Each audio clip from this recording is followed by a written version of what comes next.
Swayam Prabha. Digital India. Educated India.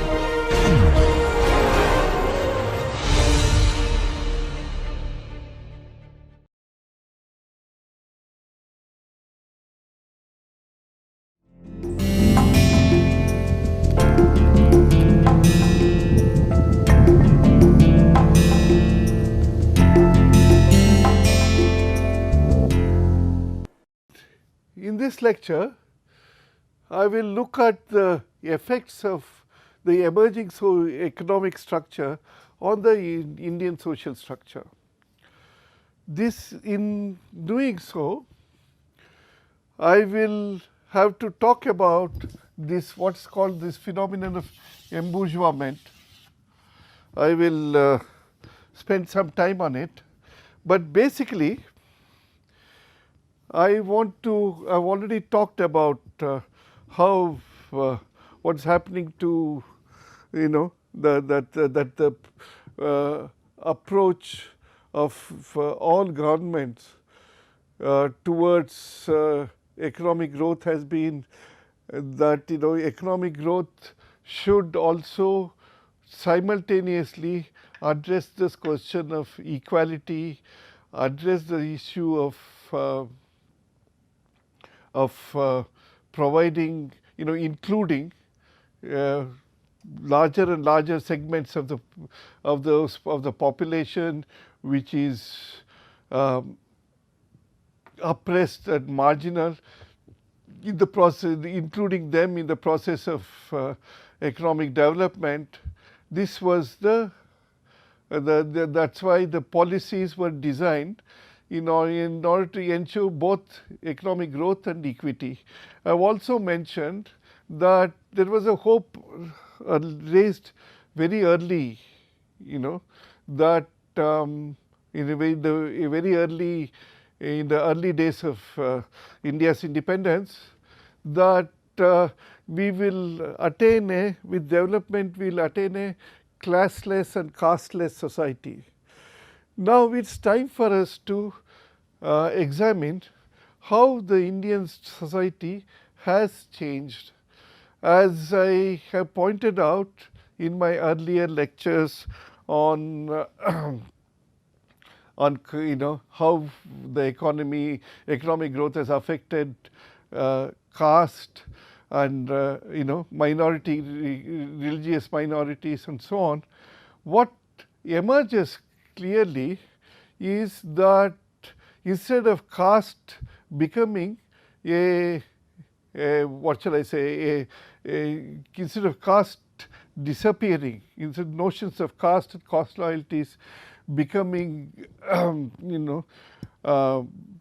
losing their hold over the public imagination, in fact identity politics based on caste and communities have become very prominent. Therefore, caste consciousness of communal consciousness, all these have sharpened. And I also showed how that despite attempts to provide reservations, despite policies aimed at providing reservations, all right, for the backward and the Dalits, ultimately we have not succeeded effectively in bringing them into the mainstream, although we have raised their hopes that they will also become part of the mainstream. Now naturally, therefore, there is this caste consciousness and community consciousness has become very prominent today. Now I should also mention that is become so prominent for yet another reason, that also I have discussed. That's this caste and community identities have become sharper for the reason that the economy, the economic situation today is generates insecurity amongst all classes. Even those who are well off, tend to be economically insecure because of the unpredictability of the market forces.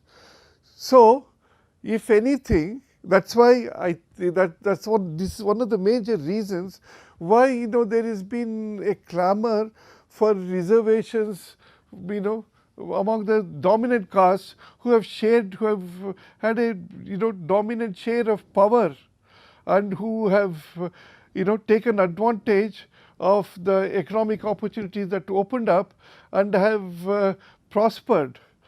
This, in order to understand this, in order to understand why the clamor for reservations among the dominant castes are also is getting shrill, for that we will have to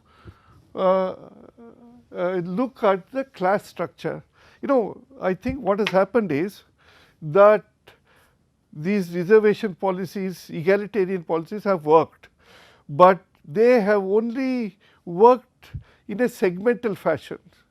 They have not generated forces strong enough to liquidate the identities of caste and communities. Of course, true, there are beneficiaries among the Dalits of these reservation policies. They have also, as I had mentioned, now there is a Dalit Chamber of Commerce. There are several Dalit entrepreneurs who have built international reputation as big entrepreneurs. True, this has happened, but this is only a segment of the Dalits or a segment of the backward castes have been able to corner these benefits. Now, it has not percolated, it has not become widespread. Actually, what has happened is that while what has happened is there has been a class differentiation within these castes. You talk about the Marathas. There are Marathas who have done exceedingly well in the professions. They have done exceedingly well as entrepreneurs. They have done exceedingly well as politicians, as political leaders. But yet, there are segments of their community, who are still rural, who are in fact, lagging behind in education, all right, and their conditions have not improved substantially. So there is a class differentiation that has come up, and whereas there is a creamy layer of Marathas who have made spectacular gains, there are others who have lagged behind and who are who's in fact not only lagged behind, perhaps their situation has become worse than it was earlier, because agriculture was earlier was a more productive activity during the times of green revolution times than it is now. So, because of these, there's in every caste there has been class differentiation. So, what has happened is that we have now a middle class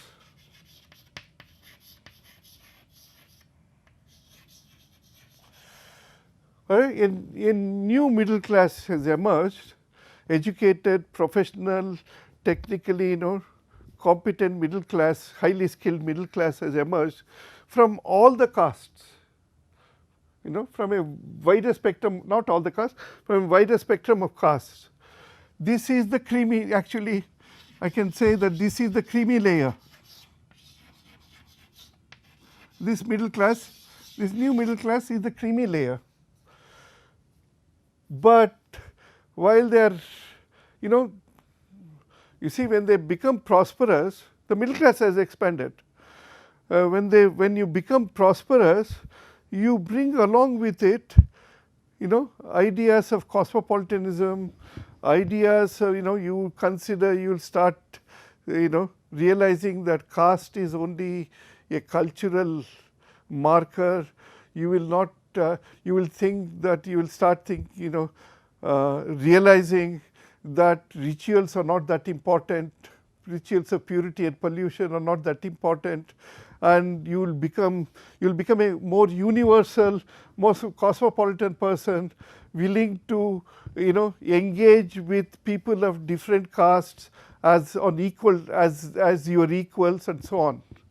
But this kind of modernization has not occurred amongst many of these upwardly mobile castes, because along with it, as they have become, as they have gained they have become prosperous, the notion of modernity itself is being attacked, the notion of rationality is being attacked, and that's the worldwide trend.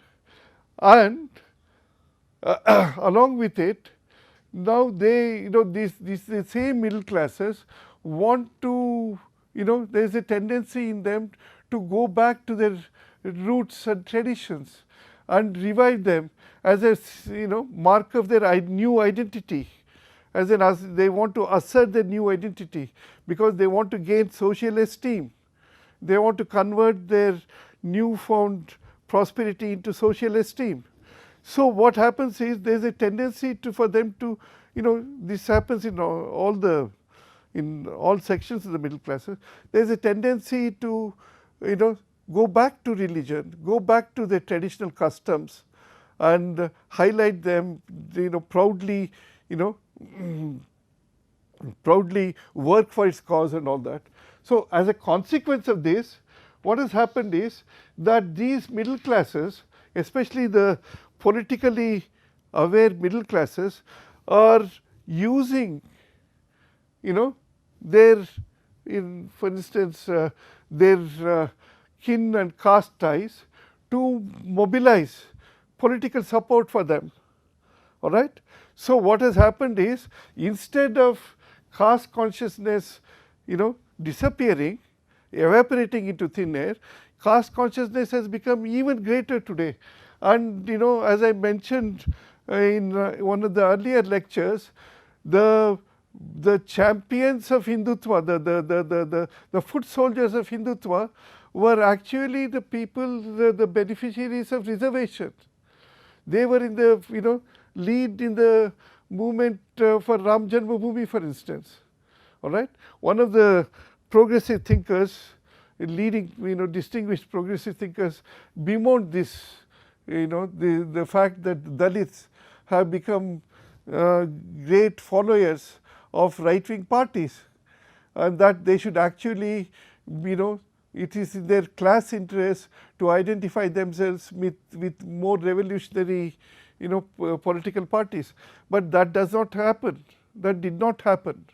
So what has happened is, because of this, in fact, caste and communal identities have gained strength, and caste clashes and community clashes become very significant. This is one.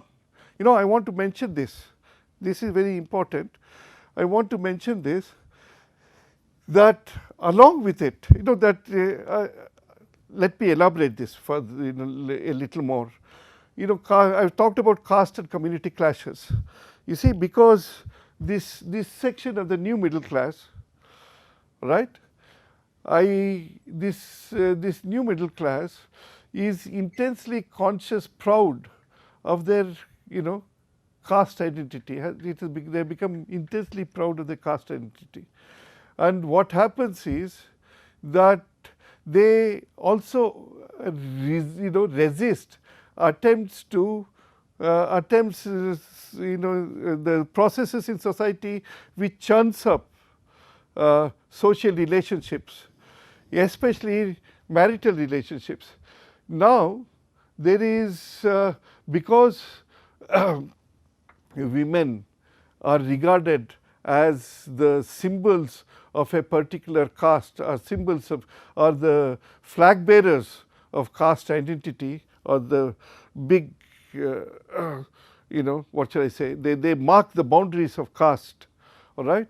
So yes, whenever weddings take place, whenever marriages take place across down the caste hierarchy. All right.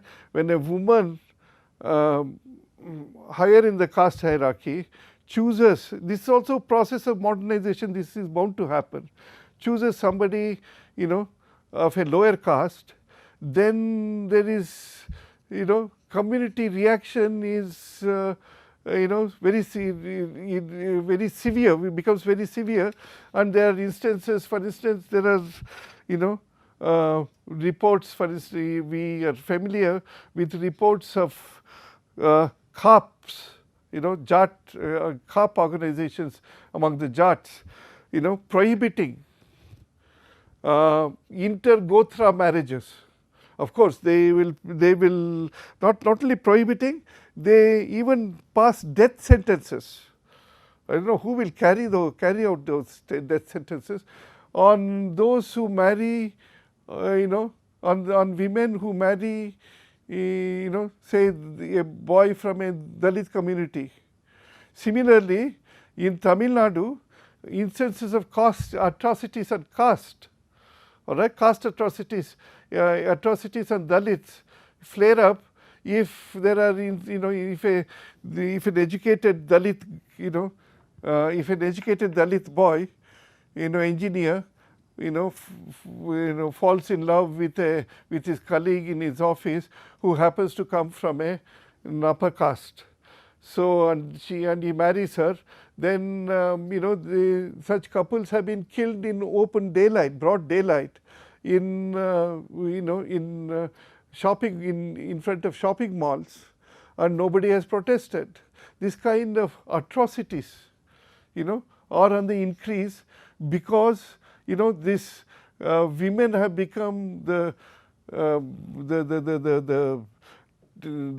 tatum poles of these castes, and they think that, you know, women are, you know, bringing down the honor of their particular caste or community.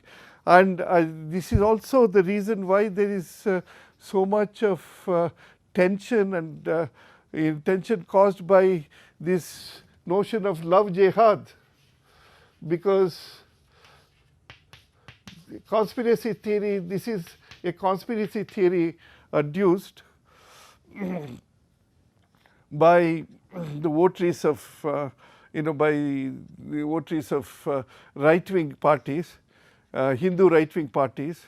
They say, for instance, love jihad is rampant in certain, you know, in the coastal Karnataka, and in Kerala.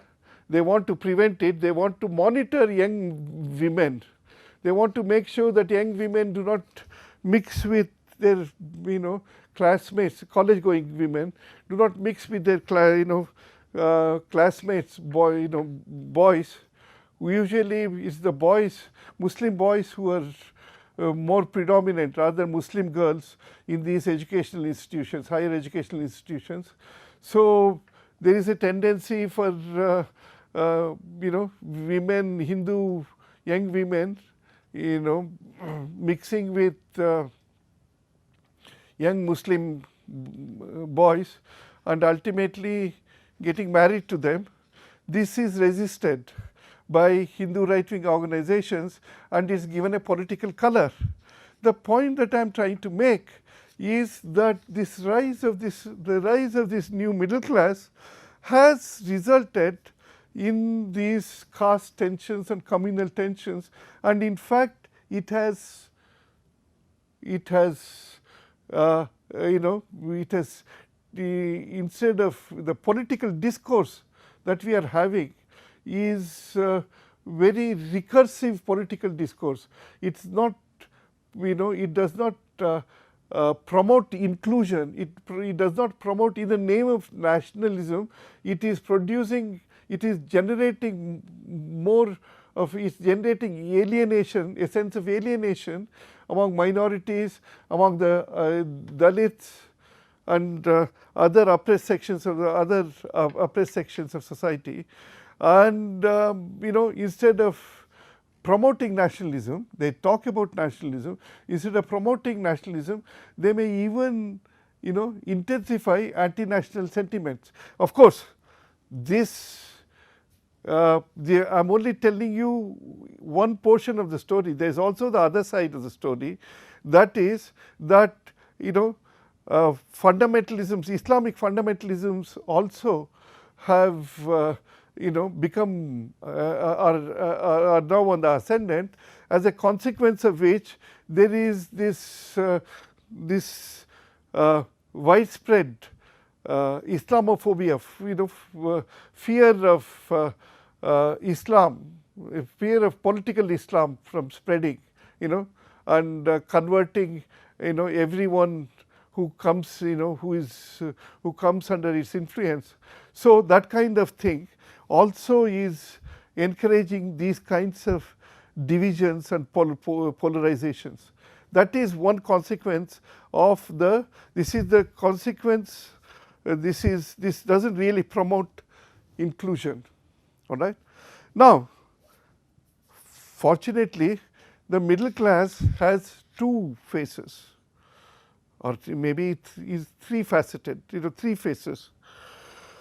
The other portion of the middle class is the more, there is another section of the middle class which is before I go on to talk about the other section of the middle class, I also want to mention one thing. Those who do not, I talked about class differentiation within castes. So the underclass of in each of these castes, you will find a bottom layer of unemployed or not fully employed young men and women, in the poor young men and women who are looking for employment, or because they don't get any job, or they don't want to work in some cases, they become, they join politics. In politics also it's very interesting. In politics, one way of becoming prominent in politics is by doing, is by displaying yourself, especially before television cameras and all that, by deliberately becoming a nuisance, by say burning effigies, or by doing something spectacular. Nowadays even murder is becoming a spectacle. All right. And those people who indulge in, who take their law into their own hands and punish, and do the moral policing and punish people who they think are violating the Hindu sentiments, or sentiments of other religions. What they do is that they will take law into their own hands. They will indulge in violence, and which will be recorded on TV, so that they will become popular, politically popular, and political parties thrive on these kinds of people to mobilize crowds. So what happens is that because of the class differentiation within castes, you have an army, a ready-made muscle power available for your demonstrations, so that there are political leaders in these castes, in these right-wing parties, can use these, younger, what I call the lumpenized section, who are not,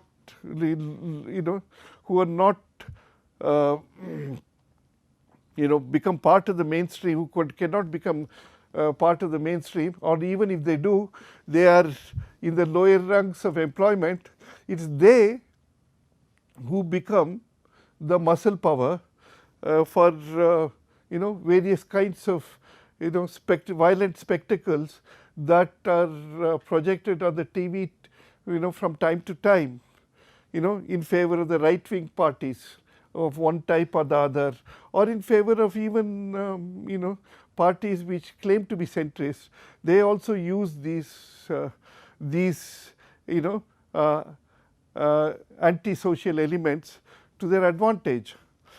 So, on the one hand, there is this kind of economic growth has generated these kinds of polarizing tendencies. On the other hand, there is, as I said, there is also a middle class which is more, what shall I say, which is more enlightened, and which is more an enlightened segment, which is concerned about broader national issues, broader issues of secularism, idea of democracy, idea of citizens' rights, and this class, which is dominating now more and more, it's dominating the this segment, which is dominating some of the national media. They are also journalists, professionals, and they they were in the forefront of the in bringing out incidents of corruption, in exposing incidents of corruption that occurred in different parts of the country, by different people and in different parts of the country, and raising the consciousness of citizenship.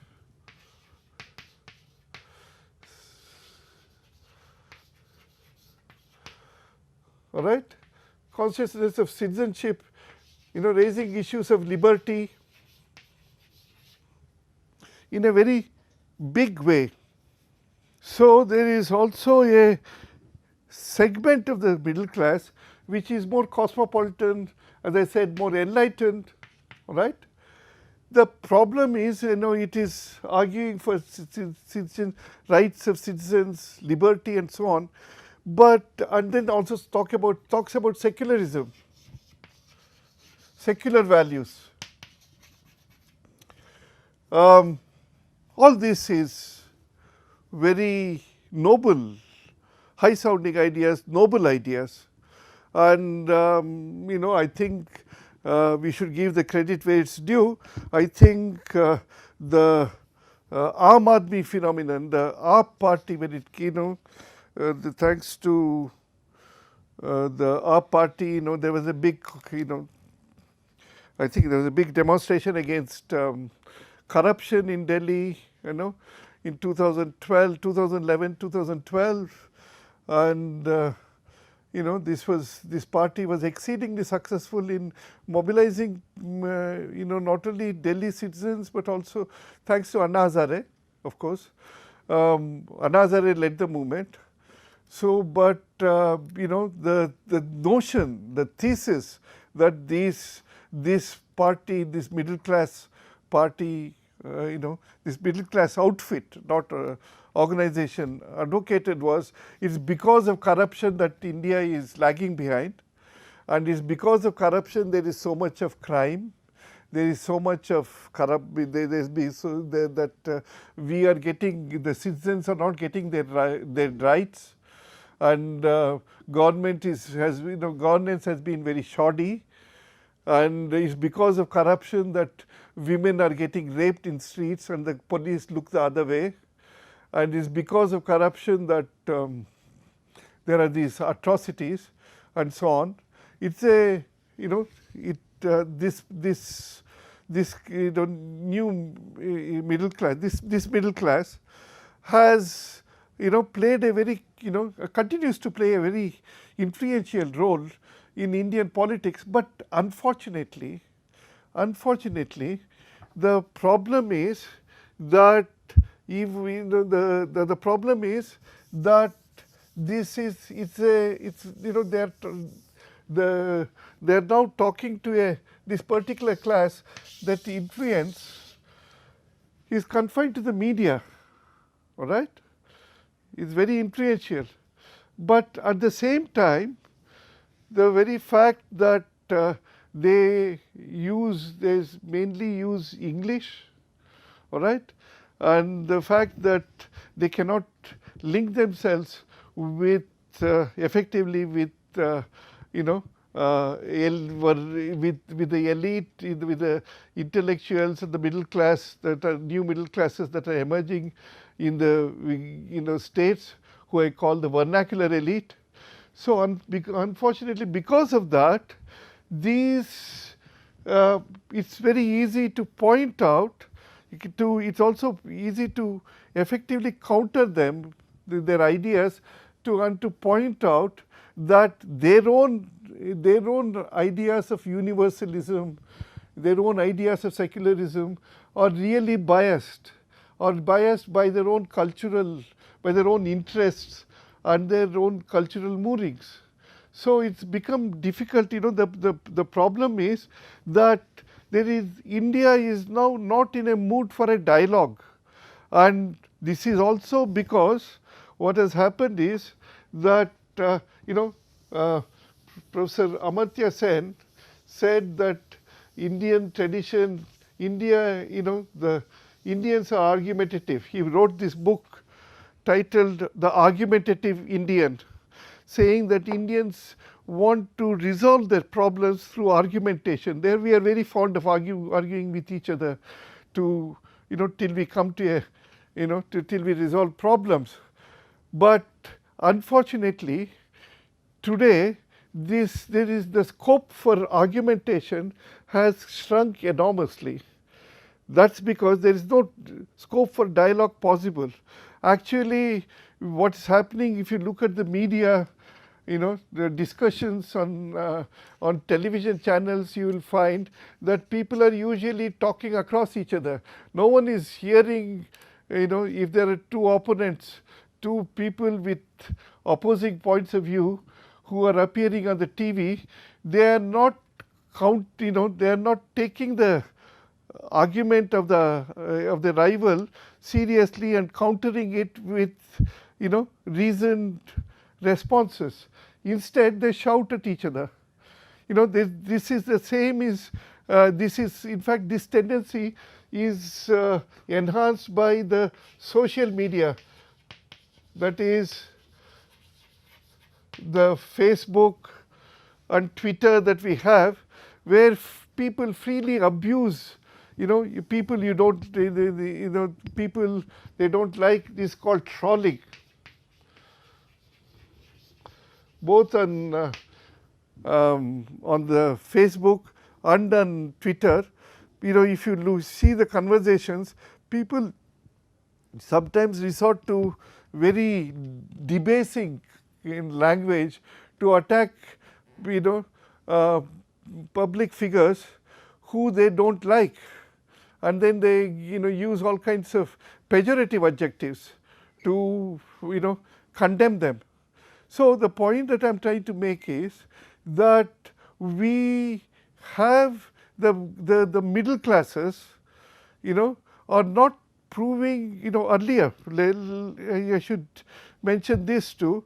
The middle classes, if you look at the history of freedom struggle, all right, you will find that so ever since the freedom struggle times, and even during our the time when India had adopted socialist planning, and even till very recently, the middle classes played a leading role in determining the national question, the national agenda, the agenda that the Indian political system has to address itself to. And it's the middle class which won it is not wrong to say, it's the middle class which won the freedom for the country. All right. Having said this, now the middle class is itself divided, and apart from that, we have this what an underclass, which I call the lumpen class, which is getting lumpenized, brutalized. I'll give you one example. When the Nirbhaya incident occurred, naturally the public attention was riveted on the victim of rape, of the, there was, it was a, terribly brutal rape, all right? And it stirred our conscience, it stirred all Indians' conscience.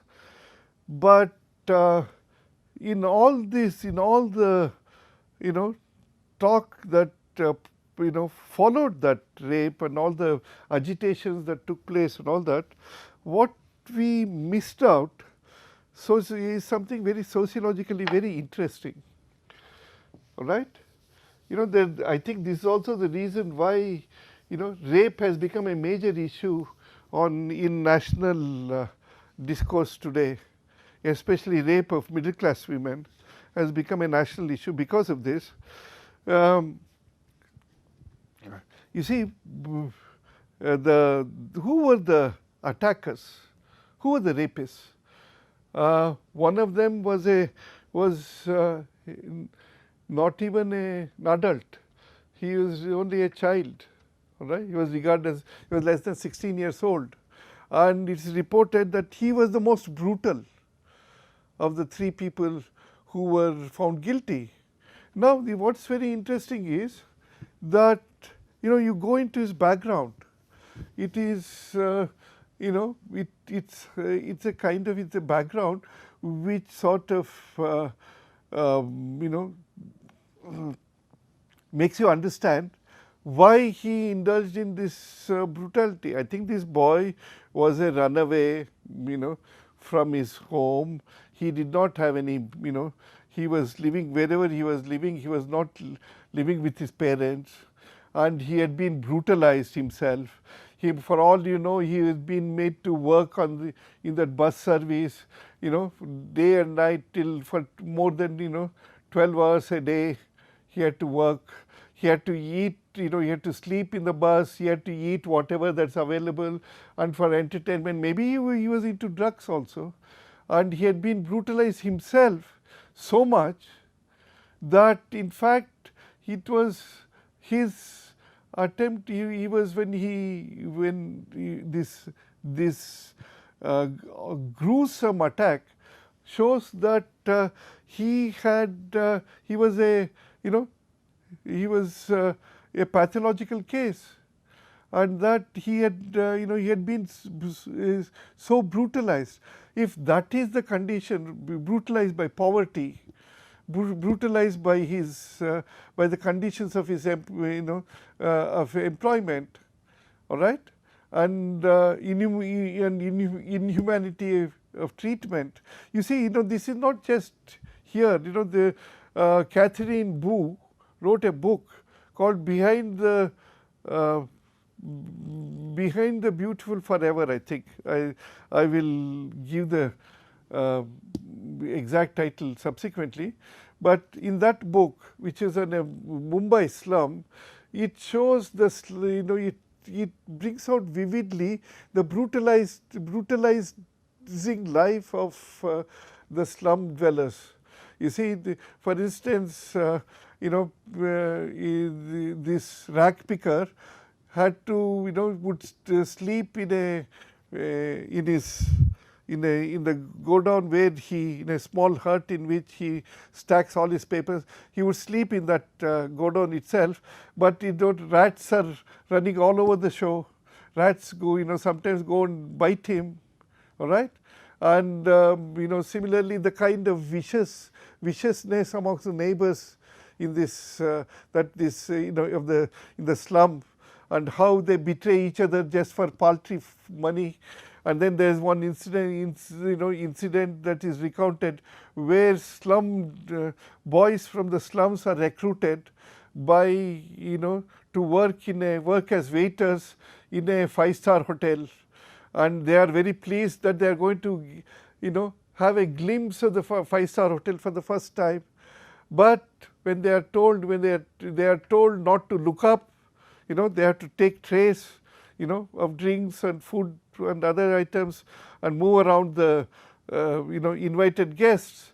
But they are put in uniform, but then they are told not to look at others, look at the guests in the eye. They should always keep their head low, and impose all terrible conditions of work. They have to they are made to work till they get totally exhausted, and they, of course, they get a meal. But the thing is that in this kind of a condition, in this kind of a in these kinds of living conditions that obtained in these slums among the poor, naturally they'll get brutalized. And these people who talk about violence becoming the norm, violence and rape becoming the norm in the country, and that they do not realize that economic development, economic growth has also produced these lumpen elements. They are also our children. Maybe they are they are from poor, broken families, all right, but they are from female-headed households. They have been forced to go out to earn their living at a very young age. So what do you know, given this kind of a lumpenization, how can you talk about inclusive growth? You can't. So what I am trying to say is that look at it from any angle, you will find that we have not, our agenda of promoting inclusive growth, let alone transformative growth, has not succeeded. Now, I will spend the rest of the time that I have to talk about what can be done given this situation. I don't want to end on a pessimistic note. Therefore, I want to divert my attention on what can be done to reverse these trends, and can we really attain sabke saath sabka vikas that the government, which is on the government's plate today. This is the big question. What should be done? You see, as we have this demographic dividend, we have these youngsters coming into the labor force, but we have to provide them employment, we have to give them training in various types of skills, and the government has engaged in a program of skill development. But is that enough? Will they find jobs? Even if they are trained, will they find jobs? Are there enough jobs being created? For a variety of reasons, economic growth has to pick up speed much more, and it's not happening. All right. I think the government has adopted the mission mode. All right, which is not really new, which was introduced by Rajiv Gandhi, to tell the truth, when he used his friend, when he gave the task to his friend Sam Pitroda to provide telephonic services, to extend telephonic services all over the country. And I think he was the person who was instrumental for providing a cheap STD connections, and I think he was also one of the persons, pioneers, who introduced mobile telephony.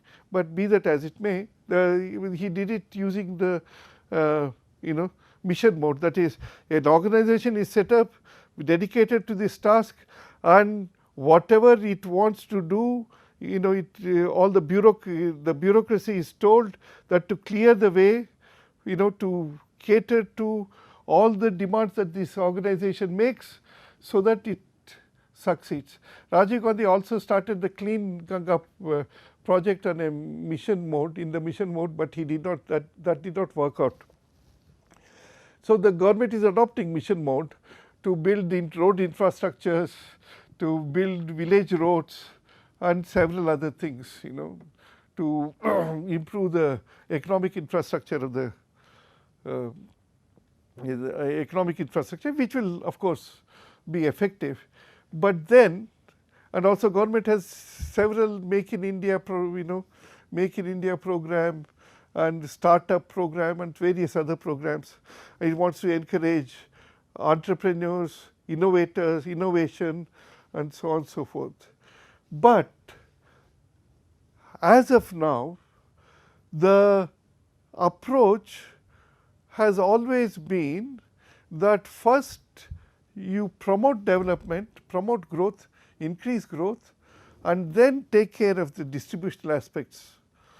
By increasing the size of the cake, then you can divide the cake and distribute it to everyone. Now there is also the basic universal income idea that's cropped up, so that you can distribute, because you cannot provide jobs for everybody, because growth tends to be jobless. So you provide basic universal basic income. I think that is looking at the strategy of economic growth, strategy of inclusive growth in the wrong way. I think we will have to ensure that the people, those who are coming into the labor force are not only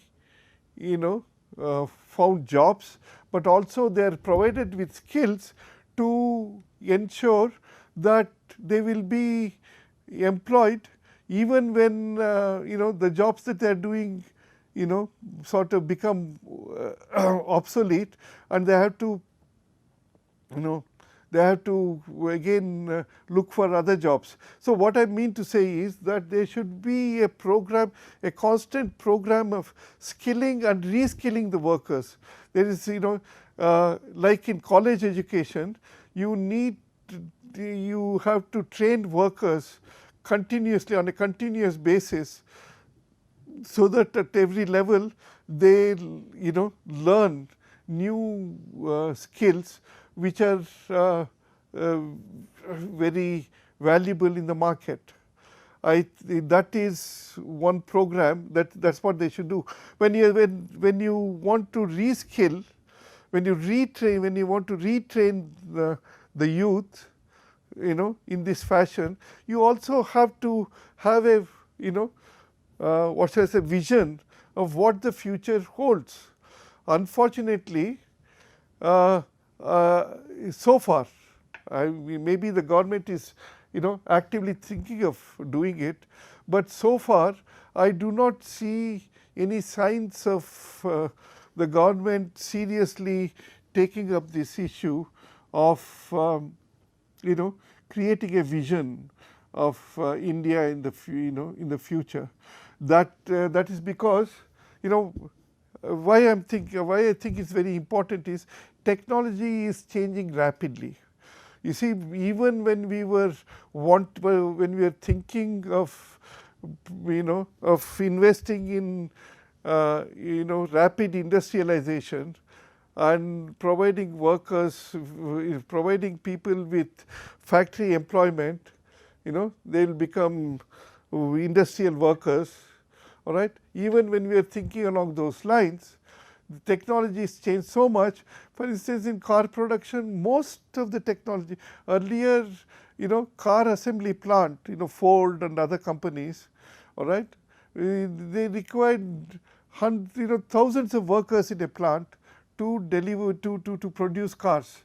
Now most of the jobs are taken over by robots, which do and they are also controlled by computer controlled. They can do a much better job than the human beings who are who are working on the assembly line. So given this, that similarly now they are talking about artificial intelligence, and several corporations in America are already investing in artificial intelligence, which is which is one step ahead. You can also the artificial intelligence not only can converse with you, can also sense. This is like of course the artificial intelligence has produced computers which can defeat even the world champion, because and then also now there are computers which can sense emotions, which can decipher languages, which can understand languages, even the accents, and respond on the basis of that we respond to human voice the way other human beings respond. And of course, that there is we have Elon Musk has already is already producing driverless cars, which the cars have computer systems which take in which study the scene as the car moves. It studies the scene and applies brake and its clutch in such a way that and then if you give the map, if you would give your destination where you have to go, it will take you. You don't have to drive the car at all. Of course, there are some controversies about that, because one or two cars got into accidents, but this is the way the future. This is the trend of the future. So what do you have to? And then our Minister Gadkari makes a statement when somebody asked him, "What about how will you combat these driverless cars?" All right, he had no answer. I don't think we'll need it. All right, I don't think we'll need driverless cars. All right, because if we get these driverless cars, then what will our drivers do? They will be unemployed. That was his response. All right, in which case, why do you need bullet train? One can argue that way. So, but instead of that, one should, instead of reacting like that, one should have a plan ahead. One should plan ahead. One should ensure that we invest sufficiently in research and technology in diverse direction. I think we need to invest more in education. I think we need to encourage more all these corporations, private enterprises to actively promote research and development in different areas. And of course, there are and they have human resources here. Even those people in Google and in Apple Corporation or in Microsoft, many of them are Indians, trained in India, trained in IITs. I don't think there is any dearth of Indian talent. The point is, we need to harness our talents to produce jobs for the future, to ensure it's absolutely necessary that India has to solve its not only problem of poverty, has to solve its problem of inclusion in a big way, so that India has become, as I had mentioned earlier, India has become a big economy, and it has to play a role, an important role in world affairs, in world economic affairs, and make sure that Indian voice for peace and harmony is heard everywhere. In order to do that, in order that the world takes us seriously, we have to take seriously the issue of inclusive growth, the issue of promoting innovation in a big way in promoting research in science and technology, in not in all this requires a not mindset, a policy, a kind of a think tank should evolve this. There is a Niti Ayog. I think they should be engaged in creating a vision for the 2020, 2020s. And if we are able to do that, and if we expand rapid, if we promote rapid economic growth, and if we are able to invest in research and development, I think it is possible to also ensure that Sabke Saath Sabka Vikas becomes a realizable target, and we will not only achieve inclusive growth, our growth will be transformative.